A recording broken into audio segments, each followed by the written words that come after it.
Hoy kababayan, magpapasko na. So syempre, ano na naman tayo dyan syempre, hingi na naman tayo ng mga pamasko natin. Hingi tayo ng kung ano-anong request natin sa mga kamag-anak natin sa ibang bansa, kaysa man sulok ng mundo. Mga kamama, lagi yung tatandaan yung mga bagay na hinihingi nyo or yung mga bagay na nire-request nyo. Kung hindi maibigay, huwag kayo magtatampo dahil hindi naman madali ang buhay sa ibang bansa. Lahat naman ng request nyo, yung mga bagay na gusto nyo makuha, lalo magpapasko, mga request nyo sa mga kapatid nyo, sa asawa nyo, sa nanay nyo, sa tatay nyo, sa kapatid nyo, para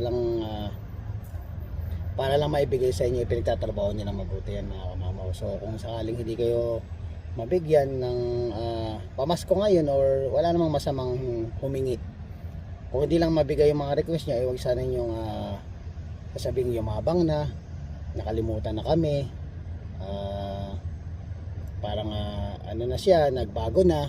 Is wag niyong isipin yung ganun, dahil hindi naman sa lahat ng pagkakataon mga kamamaw yung mga inihiling natin, mga kamag-anak natin dyan sa Pilipinas ay maibibigay ng mga kamag-anak natin dito sa OFW. Dahil minsan hindi nyo alam, minsan yung mga bagay na ibinibigay sa inyo, nandun sila sa point na minsan na tinitipid nila yung pagkain nila, tinitipid nila lahat ng panggastos nila para maibigay nila sa inyo, na makita nilang yung saya at ngiti sa inyo mga mata malaking bagay na sa kanila, nakakatanggal na ng pagod. Tatandaan nyo, maraming puhunan ang ginawa ng mga OFW natin dito sa iba't ibang bansa, dahil may times na alam nyo yun, na parang yung ligaya, yung ngiting nakikita nila o na ibibigay nila sa inyo yung lungkot, tsaka yung pagod, tsaka yung pangungulila nila na hindi kayo kasama, lalo na pag magpapasko. Kaya kayo kababayan, kung sakali mang hindi maibigay sa inyo ang gusto nyo,